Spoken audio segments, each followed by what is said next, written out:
Bonjour à tous, soyez les bienvenus dans notre émission Trône et Vérité.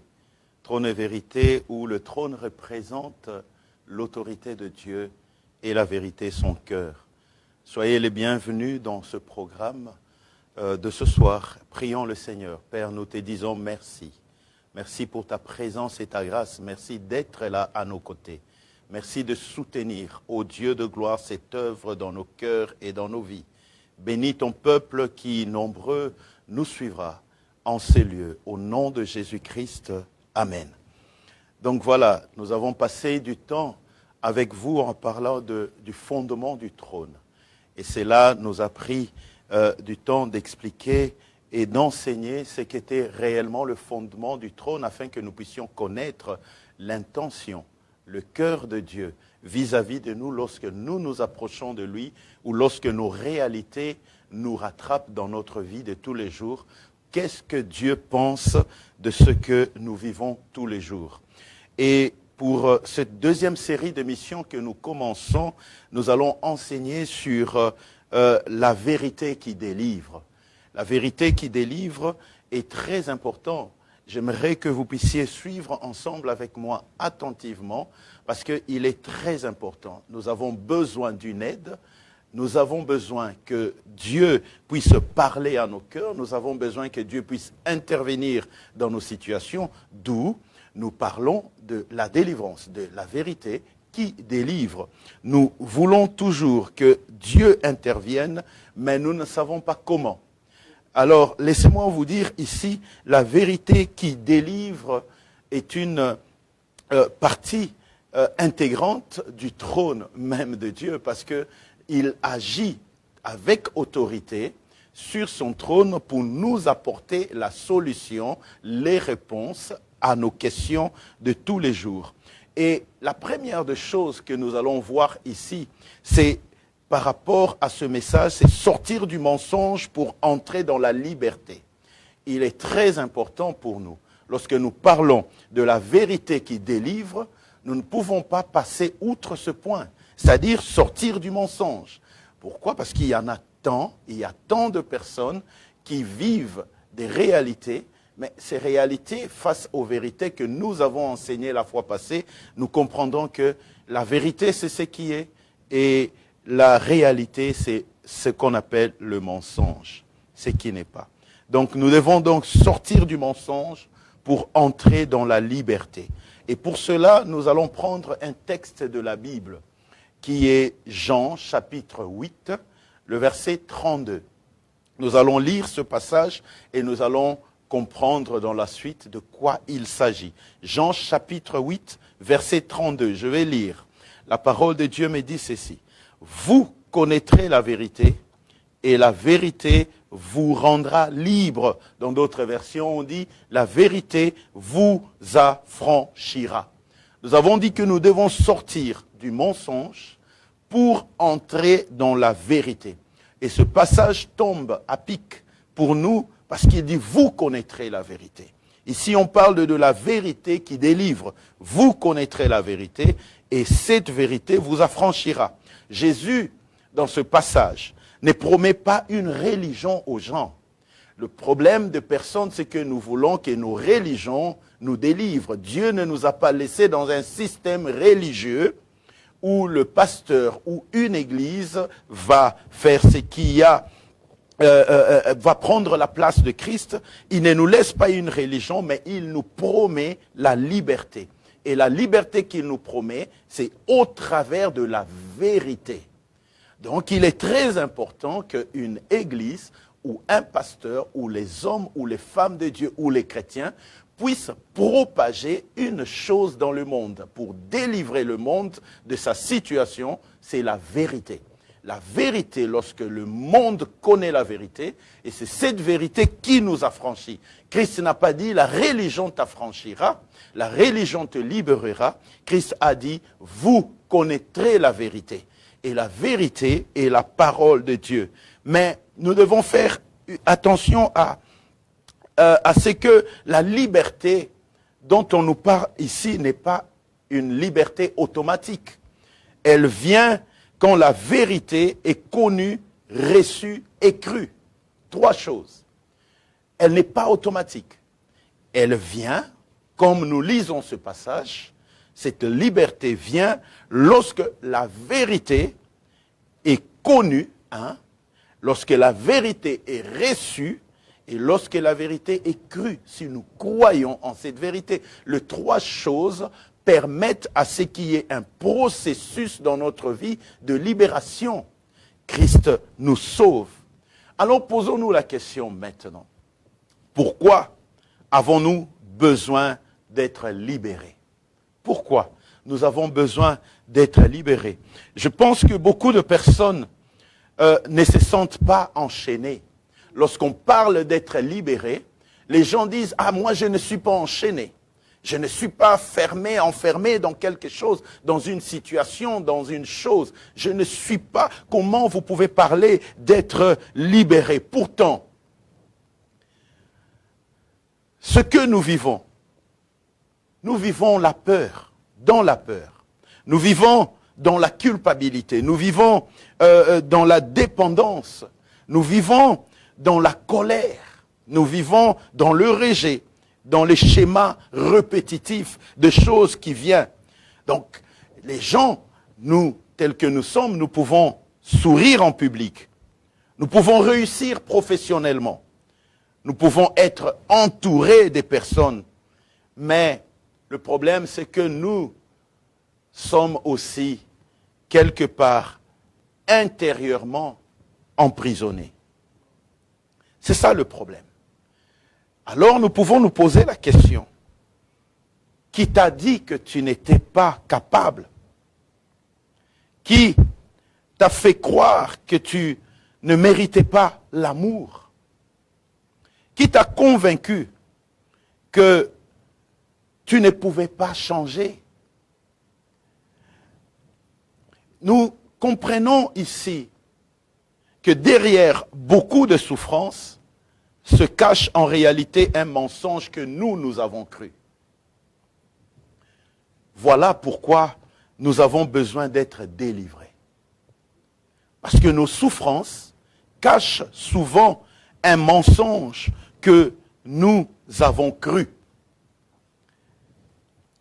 Laissez-moi vous donner un peu le témoignage d'une femme qui servait dans une église depuis des années. Cette femme, elle priait, elle chantait, elle donnait ses dîmes, ses offrandes, tout ce que vous voulez. Mais intérieurement, elle se disait en elle-même, je ne suis pas et je ne suis jamais assez bien. Pourtant, elle servait. Dieu doit être fatigué de moi à cause de ces réalités. Elle vivait sous une condamnation constante. Et de fois, nous sommes dans nos églises, en train de servir, en train de marcher, en train de faire ce que nous faisons, en train de prier, mais un poids est toujours sur nous. Une condamnation constante est là. Ou le regard même de gens, le regard de personnes, ceux qui sont autour de toi, lorsqu'ils te regardent, tu te sens coupable d'une chose, peut-être que tu n'as pas faite. Tu te sens accusé. Mais un jour, cette femme, en ouvrant sa Bible, elle tombe sur ce passage de Romains chapitre 8, verset 1er. Et qu'est-ce qui est écrit là-dedans? La Bible dit, il n'y a maintenant aucune condamnation pour ceux qui sont en Jésus-Christ. Et ce jour-là, elle a compris une chose, que Dieu ne la tolérait pas, parce qu'il y a des gens qui pensent que Dieu les tolère. Dieu ne la tolérait pas, mais Dieu l'aimait. Il y a une différence entre être toléré et l'amour. Et la vérité n'a pas changé son service, elle a continué à servir. La vérité n'a pas changé sa manière de faire l'œuvre de Dieu, mais la vérité a changé son cœur. Et la culpabilité qu'elle avait est tombée. Bien-aimé, tu peux être dans une situation similaire à cette femme qui a le regard des gens constamment fixés sur elle, qui la rendait coupable de beaucoup de choses. Elle avait besoin d'être délivrée, non pas parce qu'elle faisait de service, non pas parce qu'elle donnait, non pas parce qu'elle était tout le temps là, mais tout simplement parce qu'elle se sentait coupable au fond d'elle alors qu'elle servait. Et nous l'avons dit que derrière beaucoup de souffrances se cache réellement un mensonge. Et nous devons sortir de ces mensonges. Et il n'y a que la vérité qui nous fait sortir de ces genres de mensonges. Lorsque Dieu lui a dit, il n'y a plus de condamnation, là où elle se sentait coupable, elle ne l'était plus. Donc le diable a mis en elle un mensonge qui l'a bloquée pendant des années. Elle était prisonnière de sa culpabilité alors que Christ l'aimait. Le plus grand mensonge que le diable profère, que le diable met en nous, c'est d'être séparé de Dieu. Depuis le début, le mensonge central est le même. Lorsque vous regardez dans le jardin d'Éden, le serpent dit, Dieu a-t-il réellement dit? Et ça, c'est le plus grand mensonge, c'est être séparé de Dieu, te faire croire que Dieu est loin de toi. Dieu a-t-il réellement dit? Il installe ici le doute. Il installe le doute. Aujourd'hui encore, le mensonge est subtil. La subtilité du mensonge, il te dit Dieu est loin de toi, Dieu est tellement dur, Dieu ne s'intéresse pas à toi, Dieu est trop mauvais pour être, tu es trop mauvais pour être pardonné. Mais que dit l'Évangile? L'Évangile nous annonce autre chose que ce que nous entendons souvent. Romains chapitre 5 verset 8 nous dit ceci. Dieu prouve son amour envers nous. On sait que lorsque nous étions encore pécheurs, Christ est mort pour nous. Donc ici, bien-aimé, la croix est la réponse définitive au mensonge. N'oubliez pas que notre thème de ce jour, c'est la vérité qui délivre. Dieu ne s'est pas éloigné de nous. Dieu, il s'est au contraire approché. Dieu prouve son amour envers nous. On sait que lorsque nous étions encore pécheurs, Christ est mort pour nous à la croix. La croix est la réponse. Le problème n'est pas seulement le péché, comme on le dit, mais le problème souvent est l'identité que nous construisons sur un mensonge. Lorsque tu construis ton identité sur un mensonge voulu, un mensonge proféré, il y a un problème. Quand on te répète souvent en tant qu'enfant, tu ne vaux rien, tu es nul, tu n'y arriveras jamais. Si ce mensonge entre profondément, il devient une prison. Lorsqu'on te dit toutes ces choses, peut-être que tu te retrouves dans cette situation où pendant des années, on a dit de toi que tu ne valais rien, que tu étais nul, que tu ne réussiras rien dans ta vie. Lorsque ces mensonges, ces choses qui sont dites à ton encontre, et ancrées profondément en toi, cela constitue ce qu'on appelle une prison. Tu vas marcher, tu vas aller, tu peux réussir professionnellement, tu peux être cadre, tu peux être respecté ou stable dans les choses de la vie, mais intérieurement, tu vivras pour l'approbation des autres.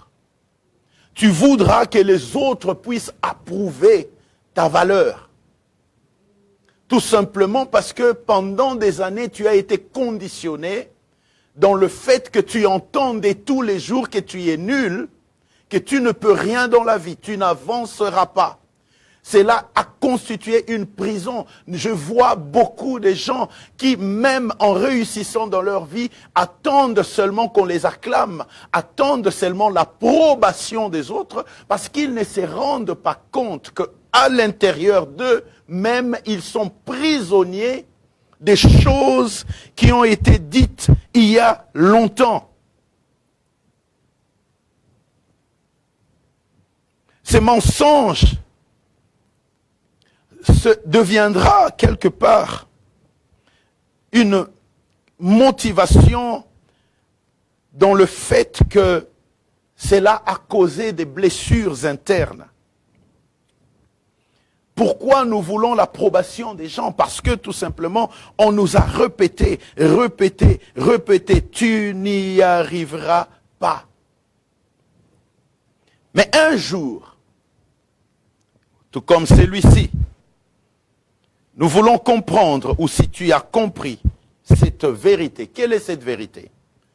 Le livre de 2 Corinthiens, chapitre 5, nous montre quelque chose de très important. Chapitre 5, verset 17. La Bible nous dit ceci. 2 Corinthiens, chapitre 5, verset 17. Si quelqu'un est en Christ, il est une nouvelle créature. Lorsque nous réalisons que mon identité passée,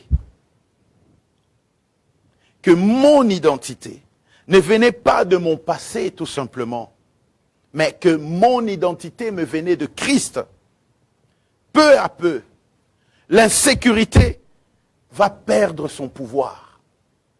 Et nous allons comprendre que réellement, nous sommes cette nouvelle créature de Dieu. Nous n'aurons pas besoin de l'approbation des hommes, parce que nous aurons l'assurance que les choses anciennes, cette identité passée qui a été créée par le mensonge des hommes, n'est pas ma véritable identité. Que je ne suis pas né pour échouer, je suis né pour réussir. Et si je réussis, c'est parce que je porte en Christ une identité, et cette identité est la vérité qui me délivre de mon passé, qui me délivre de cette prison, quoique existant, quoique invisible, mais réelle. Nous avons besoin de cette vérité. Je pense que le peuple de Dieu a besoin d'entendre cette vérité, que la parole de Dieu, que la vérité de Dieu réellement nous délivre. La vérité de Dieu réellement change les circonstances de nos vies. J'aimerais juste vous dire encore une chose, que la vérité qui libère, cette vérité, c'est Jésus-Christ. Jean 14, 6 nous dit ceci. Je suis le chemin, je suis la vérité et la vie. Laissez-moi vous dire que la vérité n'est pas une philosophie. La vérité est une personne. Lorsque nous parlons de la vérité, je vais vous dire ceci. On peut changer de comportement. On peut changer, on peut faire des efforts, on peut essayer d'être meilleur, mais seul Jésus change le cœur. Imaginez, vous, lorsqu'on vous prend et qu'on vous met dans une pièce, et cette pièce est bien sombre, elle est bien noire, elle est bien obscure. Imaginez-vous. On vous dit de chasser l'obscurité avec votre main. Vous pouvez balayer du jour et nuit, pour chasser l'obscurité avec votre main, vous ne réussirez jamais. C'est impossible. Si tu réussis, appelle-moi. Tu peux beau crier contre l'obscurité, mais elle ne partira jamais. Tu peux lutter, elle ne partira jamais. Mais il suffit de faire juste une chose, allumer la lumière dans cette pièce. Et qu'est-ce qui va se passer? L'obscurité partira. Donc ici, il ne s'agit pas de ce que nous faisons. Il s'agit d'emmener cette lumière, cet interrupteur qui est Jésus. Il est la lumière qui chasse les ténèbres de notre vie. Christ, la vérité n'est pas une philosophie, la vérité est une personne et cette personne c'est Christ. Lorsque nous emmenons Christ dans notre vie, alors le mensonge est chassé de notre vie. Nous sommes souvent trompés parce que Christ n'est pas dans notre vie personnelle. Alors on nous dira beaucoup de choses. Nous essayerons de chasser. Nous essayerons de faire tout ce qu'on peut faire. Mais si Christ n'est pas dans notre vie, la lumière ne viendra jamais. Voilà encore là un mensonge que le diable met dans la vie des enfants de Dieu. Parce qu'il ne veut pas que tu puisses réellement connaître la vérité. J'aimerais vous dire que la vérité restaure notre dignité.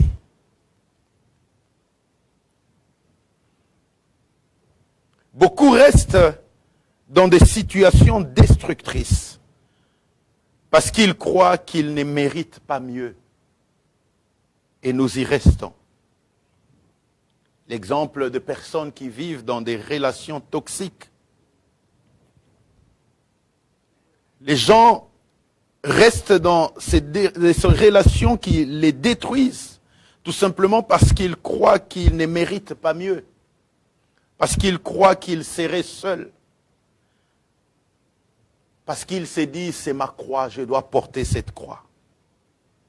Puis un jour, vous pouvez entendre cette vérité de la parole de Dieu.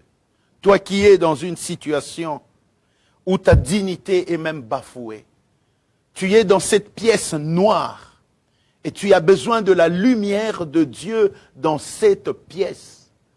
Tu peux essayer de chasser avec ta main cette obscurité, cela ne partira pas. Tu as besoin d'écouter et d'entendre la vérité de la parole de Dieu. 1 Corinthiens 6, 20 nous dit ceci. Vous avez été rachetés à un grand prix. Vous avez été rachetés à un grand prix. Cette vérité doit réveiller ta valeur. Voilà pourquoi on dit que la vérité restaure notre dignité. Cette vérité doit réveiller ta valeur. Tu dois comprendre que c'est à un grand prix que tu as été racheté. Et quand la vérité entre, la peur sort. Quand la vérité entre, tu trouves la force de sortir des relations toxiques. Quand la vérité entre, elle restaure ta dignité. Elle te délivre. Tu sors de cette pièce obscure parce que la vérité emmène la lumière. La vérité restaure ta dignité. Christ ne nous veut pas du mal. Il veut juste restaurer la dignité de l'homme. Il veut juste chasser le mensonge. Il veut que tu crois que ce n'est pas une philosophie. Bien-aimé, il y a des choses. Pour les vaincre, il faut connaître. Avant de prier pour ta situation, il faut connaître, il faut savoir. Tu ne peux pas prier sans la vérité de la parole. Lorsque nous prions dans la vérité. Parce que c'est elle, la lumière, qui chasse les ténèbres. Ne fais pas de la vérité une philosophie où tu commences à te réconforter en toi-même pour dire, oui, c'est ma croix. Bon, peut-être que ça changera un jour, mais pendant ces temps, tu souffriras. Tu vivras des réalités qui ne le sont pas. Parce que Dieu ne veut pas te voir dans la souffrance. Tu condamneras Dieu. Mais Dieu te dira juste une chose. Dans cette pièce noire que tu marches, où tu circules, tu te cognes, tu tombes, tu y as du mal, tu te blesses. Il te dira, il suffit juste d'appuyer sur l'interrupteur. Appuie juste sur l'interrupteur et tu n'auras plus à te cogner, et tu n'auras plus à trébucher, et tu n'auras plus à tomber. Et cette vérité, cet interrupteur, c'est la vérité de la parole. Lorsque tu y appuies dessus, tu connaîtras ce que Dieu est en train de te dire. Tu verras clair dans les situations, dans les circonstances, dans tes réalités. Alors laisse-moi te dire que la vérité ici révèle qui tu es vraiment. Beaucoup vivent selon ce que les autres ont dit d'eux. Je l'ai dit ici. Dès le début, il y a des gens qui ont dit tant de choses sur toi. Tu ne réussiras jamais. Tu es nul. Tu es comme ton père. Tu es un échec. Mais laisse-moi te dire que Dieu dit une autre chose. Lorsque tu connais ces vérités, Dieu te libère. 2 Corinthiens chapitre 5, verset 17, la Bible dit, si quelqu'un est en Christ, il est une nouvelle créature. Nous l'avons lu. La vérité ici de l'évangile déclare ceci. Tu n'es pas défini par ton passé. La vérité de l'évangile déclare que tu n'es pas prisonnier de tes erreurs. La vérité de l'évangile te dit, tu n'es pas condamné à répéter les mêmes cycles que tes parents. En Christ, il y a un nouveau départ. C'est ça la vérité. En Christ, il y a une nouvelle identité. C'est ça la vérité. En Christ, il y a une nouvelle espérance. C'est ça la vérité. Tu n'es pas défini par tes erreurs, ni par ton passé, ni par les choses que tu connaissais, ni par ce que les gens ont dit de toi. La vérité de Dieu change l'identité avant le comportement même. Beaucoup prient pour que Dieu enlève un problème dans leur vie. Tu veux que Dieu enlève ton problème. Mais Dieu commence par changer la vision de soi. Il ne peut pas enlever le problème s'il n'a pas changé la vision que tu as de toi-même. Nous voyons des gens qui sont prisonniers d'une dépendance secrète. Beaucoup de gens, ils prient, Seigneur, délivre-moi, parce que je suis dépendant de telle ou de telle situation, de telle ou de telle autre chose. Je ne sais pas si tu es dans quelle situation, mais ce que Dieu veut te dire ce soir, c'est que lorsque tu pries, Seigneur, délivre-moi, tu te crois faible. Tu dis, je suis faible, c'est ma nature. Mais j'aimerais te faire découvrir ce que la Bible dit dans Romains chapitre 6, verset 14. Qu'est-ce que la Bible dit? Le péché ne dominera pas sur vous. Romains chapitre 6, verset 14, je paraphrase. Le péché ne doit pas dominer sur vous. Alors, lorsque nous comprenons ce passage, nous comprendrons que nous étions esclaves d'une situation. Cette situation, elle était secrète. On a prié pour cela. Mais le problème, c'est que nous étions esclaves. On ne voulait tout simplement pas admettre qu'on était esclaves. Mais au travers de ce verset, nous pouvons voir, nous pouvons nous dire que nous étions comme esclaves.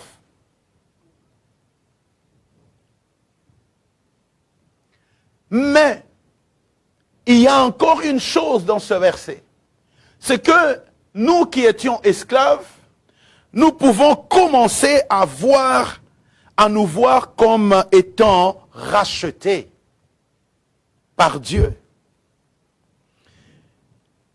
Ce que je vais vous dire, c'est que la bataille ne disparaît pas immédiatement, mais mon identité change. Pas à la surface, mais déjà intérieurement.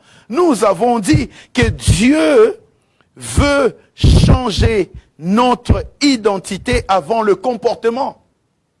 Lorsque ton identité change, tu comprends que le comportement finira par suivre. Parce que le comportement suit l'identité. Et il est très important de comprendre cela. Nous avons besoin de cette vérité de la parole de Dieu parce qu'il révèle réellement qui nous sommes. Dieu veut changer ton identité. Alors, un autre point, c'est que la vérité libère de la culpabilité. Beaucoup vivent sous un poids invisible. La culpabilité est un poids invisible que nous portons en nous. Nous marchons avec. C'est un poids qui est là. C'est ça la culpabilité. Et lorsque nous entendons les gens coupables, ils disent, qui se sentent coupables, disent ceci, Dieu ne peut pas me pardonner. Ils se condamnent déjà eux-mêmes. Ils disent, j'ai trop fait. J'ai trop fait. Ils disent, c'est fini pour moi. Mais que pense Dieu de toutes ces choses? Romains chapitre 8, verset 1er. La Bible dit ceci. Il n'y a donc maintenant aucune condamnation pour ceux qui sont en Jésus-Christ. La condamnation ne vient pas de Dieu, mais de l'ennemi. Ce qui vient de Dieu, c'est la conviction. La condamnation dit, tu es mauvais. Mais la vérité dit, ce que tu as fait est mauvais, mais tu peux être restauré.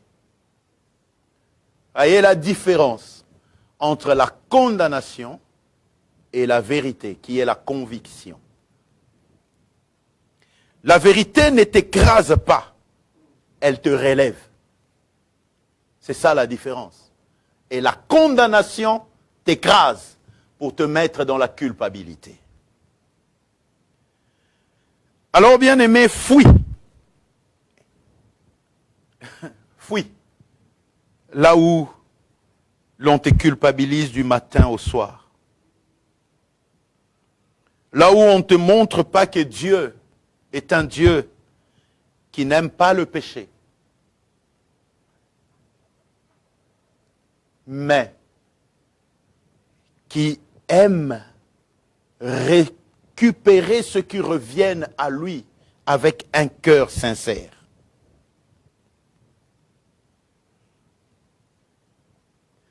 Donc la vérité apporte la paix au milieu de l'angoisse. Nous voyons aujourd'hui les gens tellement angoissés. Nous voyons des parents, des personnes, des jeunes, même les jeunes sont angoissés aujourd'hui.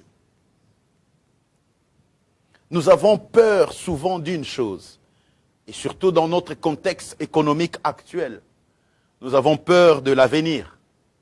L'avenir nous effraie tellement, et l'angoisse est permanente.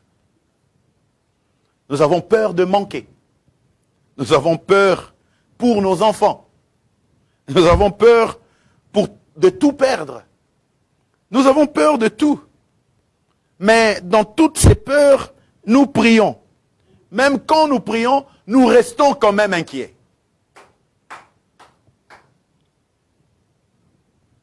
Puis, lorsque nous nous rendons compte que toutes ces choses sont un poids dans notre vie, nous n'avons qu'une seule chose à faire.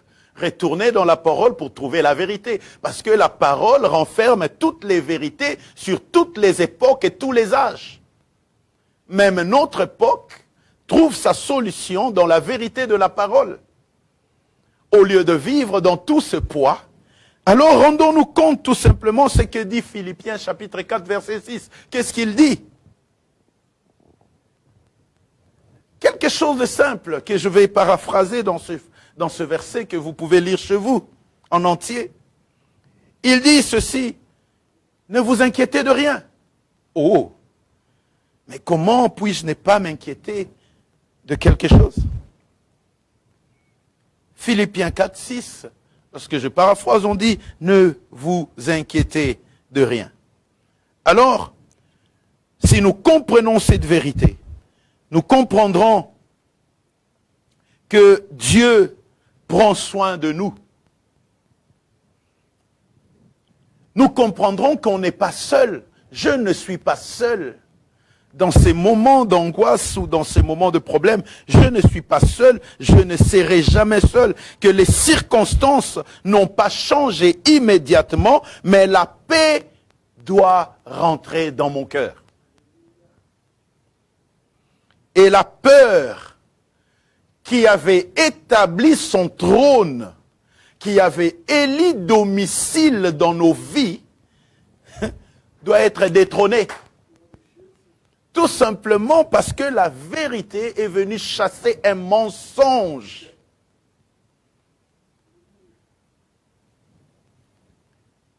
Alors, bien-aimés, ne laisse pas les choses, ne reste pas dans la culpabilité, mais avance, parce que Dieu veut que tu avances.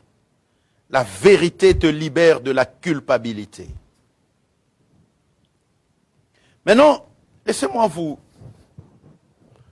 montrer un peu comment nous pouvons exprimer cette liberté. La liberté commence par 3 étapes simples. 3 étapes simples. Première étape, reconnaître le mensonge.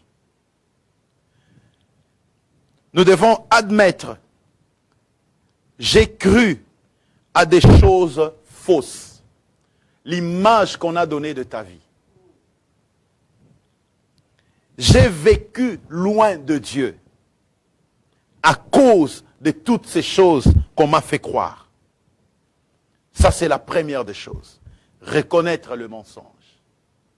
Si tu ne reconnais pas le mensonge, tu ne sauras pas comment l'enlever. La deuxième des choses, c'est de recevoir la vérité. J'ai bien dit que la vérité n'est pas une philosophie, mais c'est une personne, c'est Christ. Croire que Jésus est mort pour moi.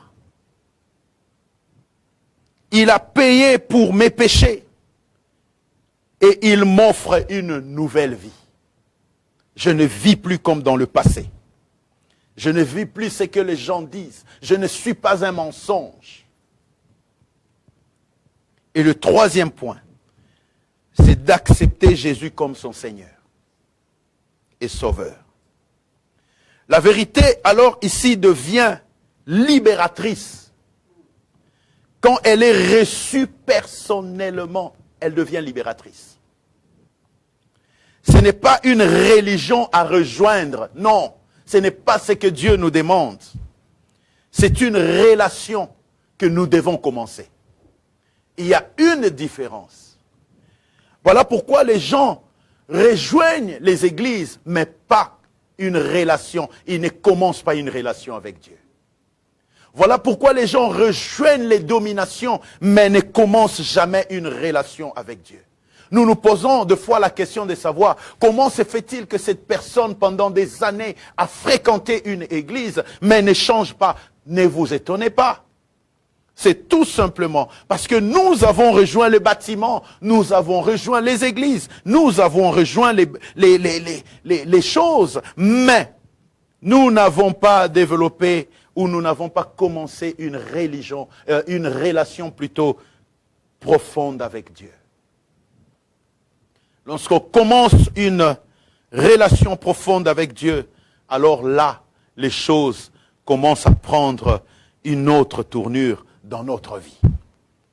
Le mensonge s'en va.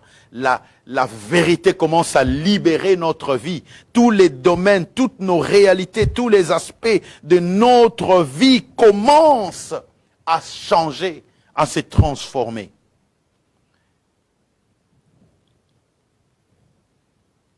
Dieu ne cherche pas ici une personne excellente, mais il cherche celui qui veut réellement transformer sa vie.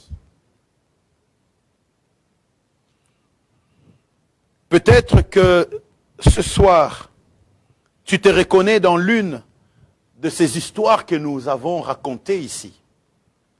Peut-être que ton mensonge est différent, mais la solution reste la même, la vérité de Jésus.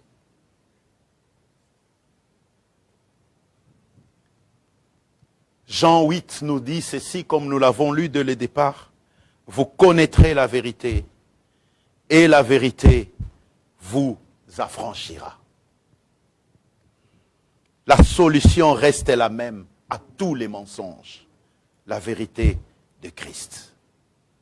Rentre dans cette vérité, et Dieu changera ta vie. Alors si tu reconnais ces paroles, si tu te sens prisonnier intérieurement, si tu veux une vraie liberté, la vérité n'est jamais loin. Elle frappe encore à la porte de ton cœur ce soir. Elle veut entrer dans ta vie pour t'aider à sortir de ta situation. J'aimerais que tu puisses faire cette prière simple avec moi. La vérité qui te délivre. Dis avec moi, Seigneur Jésus, je reconnais que j'ai cru des mensonges. Je reconnais que j'ai besoin de toi. Merci d'être mort pour mes péchés. Merci de m'offrir une nouvelle vie.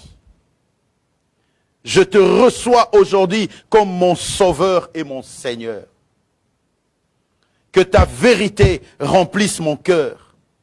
Libère-moi et conduis-moi au nom de Jésus-Christ. Amen. Alors la vérité, bien-aimée, qui délivre n'est pas une idée, c'est Jésus lui-même. Et quand Jésus entre dans ta vie, les chaînes tombent. La culpabilité disparaît. L'identité est restaurée. Et l'espérance renaît. Que Dieu bénisse cette parole dans nos cœurs. Qu'il nous fasse du bien. Ne ratez pas notre prochaine émission où nous allons continuer sur ce thème qui est la vérité qui délivre. Alors je vous dis à très bientôt. Soyez bénis.